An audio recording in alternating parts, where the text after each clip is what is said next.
हमारे दूसरे जो पैनलिस्ट है वो है अक्षय नरवाल, जो किसान नेता है। अक्षय जी, आप किसान आंदोलन से जुड़े रहे हैं और लंबे समय से किसानों के हित के लिए आप काम कर रहे हैं, तो खेती किसानी पे इसका क्या असर है? देखिए, जो लोग साहब ने भी कहा, कृषि के ऊपर भी पूरी जनता के ऊपर पेट्रोल डीजल का फर्क पड़ेगा, तो कृषि छुट्टी नहीं है उससे। कृषि में अब देखिए, कोई भी अगर पानी देने की बात किसान की करे या एक बाइक चला के किसान अपने घर से खेत में जाता उसकी बात करे, तो हर जगह पेट्रोल या डीजल की आवश्यकता किसान को पड़ती है।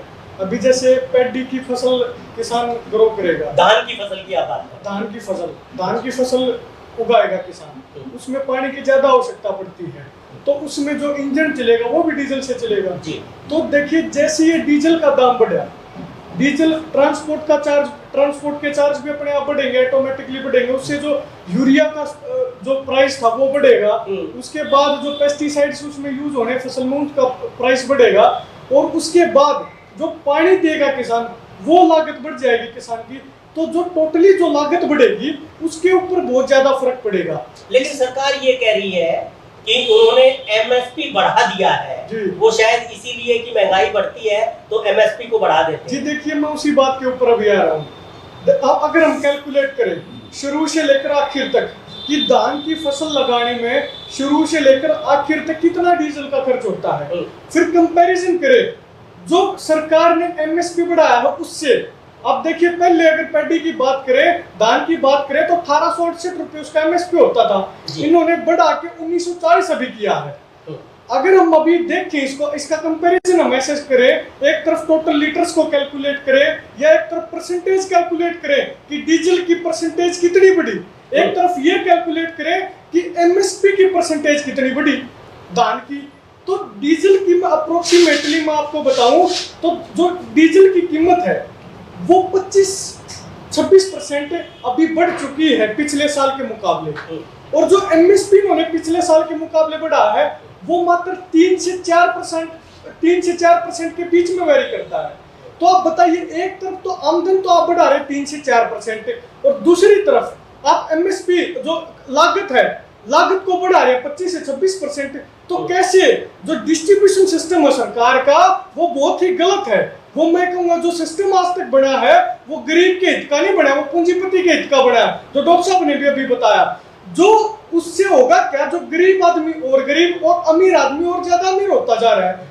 जो बड़े बड़े बिल्डर्स हैं, जो बड़े बड़े जिनके काम धंधे चलते हैं विदेशों से पेट्रोल डीजल के, वो इससे भी कमाई करने के काम करते हैं। तो मैं बताऊंगा जो एमएसपी भी सरकार ने बढ़ाया है धान के ऊपर, और दूसरी तरफ जो डीजल का खर्च होता है, ये अगर हम कैलकुलेट करें खाली डीजल का खर्च, तो डीजल के खर्च को भी कंपनसेट नहीं कर पाएगा हम दोबारा आज का बढ़ा गया एमएसपी। डीजल का खर्च लगभग हम अगर कंबाइन भी किसान के पास खुद घर की है, ट्रैक्टर भी घर का है और पानी देने के साधन भी घर के हैं, तो डीजल पिछले साल के मुकाबले डीजल का खर्च लगभग 4000 ज्यादा बढ़ गया। और अगर हम एस्टीमेट कैलकुलेट करें कि एमएसपी के बाद फसल का रेट कितना बढ़ा होगा, वो मात्र 600 से 700 रुपए बढ़ा है। तो आप देखिए, एमएसपी भी 3 से 4 गुना कम मिलेगा किसान को। जो ढिंढोरे पीटती है सरकार कि हम किसानों की आय दोगुनी करेंगे, मैं बताना चाहता हूँ किसानों की आय दोगुनी नहीं होगी, किसानों की लागत दोगुनी होगी, जिससे किसानों की आत्महत्या दोगुनी होगी, किसानों की आमदन दोगुनी नहीं होगी, किसानों की आत्महत्या दुगनी होगी। ये तो आप उन किसानों की बात कर रहे हैं जिनके पास अपने कंबाइन है, अपने ट्रैक्टर है। जबकि अगर हम बात करें भारत के ज्यादातर किसानों की और उत्तर भारत की अगर बात करें, तो जोत बहुत कम बची है, बहुत कम उनके पास जमीन है, सीमांत किसान है, और वो एक बार अपनी फसल को बेचते हैं और पूरा साल खरीदते हैं। तो डॉक्टर साहब ने जो बात बताया कि परिवहन का जो खर्चा बढ़ेगा, उसकी वजह से वो जो भी चीज खरीदेगा वो लगातार बढ़ती जाएगी, उसके रेट बढ़ेंगे, तो किसान को जो सारा साल खरीदना है वो भी बढ़ेगा। जी बिल्कुल।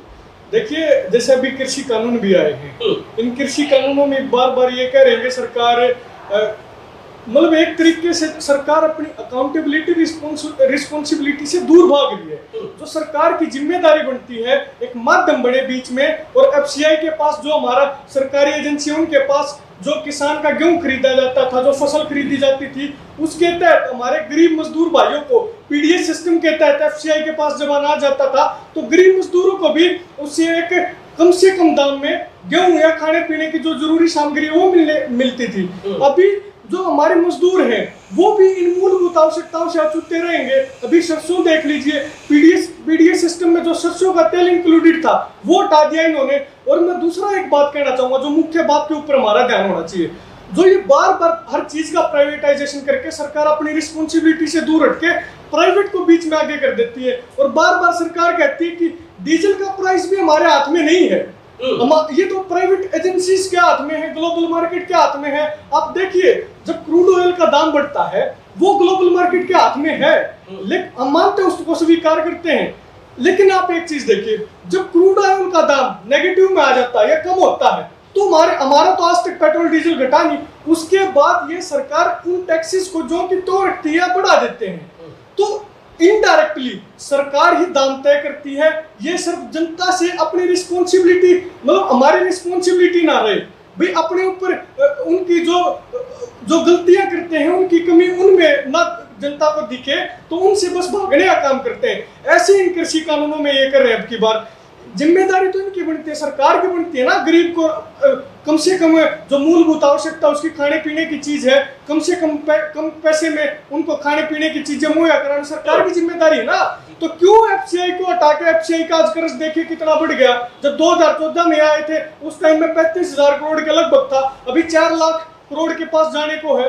तो इसका नुकसान किसको होगा? इस देश के किसान को, इस देश के मजदूर को। और जो इन्होंने पूरा फॉर्मेट तैयार किया, बीजेपी गवर्नमेंट ने खासकर फॉर्मेट इस तरीके से तैयार किया कि हमेशा कभी भी पावर का या मनी का, पैसे का अगर सेंट्रलाइजेशन हो जाएगा ना तो उसका जनता को बहुत बड़ा प्रभाव पड़ेगा। उसका डिसेंट्रलाइजेशन होना बहुत जरूरी है।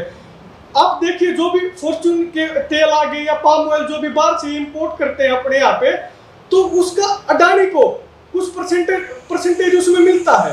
क्या हमारे देश के किसान सरसों नहीं उगा सकते? क्या हमारे देश की जमीन सरसों पैदा नहीं कर सकती? इनकी नीयत नहीं है कि अपने देश के किसानों को से वो चीज पैदा करवाए ताकि अंबानी अडानी दूर रहे, इस देश की जनता को डायरेक्ट हिट मिले, डायरेक्ट फायदा देश की जनता को पहुंचे। तो हर चीज का सेंट्रलाइज करके ये बस चंद आदमियों के हाथ में इस देश को सौंप देना चाहते हैं, इस देश को चंद आदमियों के हाथ में करके गुलाम कर देना चाहते हैं। और जैसे अगर हम थोड़ा सा पास्ट की बात करें, मैं एक छोटी सी बात कहना चाहूंगा। हमारे बुजुर्ग हमेशा एक बात कहा करते कि कितने बार जाओ तो कहीं गोज हम पीछे गा लो या गोज में सारे रुपये ना गा लो, क्योंकि उसके बाद जो जेब कट गई या उसमें नुकसान हो गया तो दूसरी के काम आ जाए, एटलीस्ट करते ही तो आ जाए, अपना 12 उसका बच जाए। तो ये तो बस पूरे देश ने अंबानी अडानी तो देना चाहो है 100 करोड़ का कोई जिक्र नहीं। जैसे डॉक्टर साहब ने बताया, हमारे आदरणीय है कि पूरे देश की जनता तो अपनी जो खाने की जो मूलभूत आवश्यकता है अपना पेट नहीं भर पा रही, और चंद आदमियों की इतनी इनकम बढ़ती जा रही है इस आपदा के टाइम पे भी। तो ये किसका फेलियर है? तो आपका कहना ये है कि जिस तरह से पेट्रोल और डीजल को प्राइवेट कंपनियों को दिया गया है, उससे जिस तरह से दाम बढ़ रहे हैं और सरकार अपना पल्ला झाड़ रही है, उसी तरह से अगर गेहूं और चावल और दाल भी अगर उसको प्राइवेट कंपनियों को दिया गया तो उसके दाम भी इसी तरह से बढ़ेंगे। दाम बढ़ेंगे नहीं, सिर्फ किसान मजदूर देश की जनता गुलाम हो जाएगी इनकी पूंजीपतियों की। दाम नहीं बढ़ेंगे। आप देखिए अभी रिसेंटली बात बताऊं, जैसे किसान ने गेहूं डाला मंडी में, तो जितने आड़ती हैं उनके ऊपर प्रेशर बनाया गया कि इनको साइलो में लेके जाओ।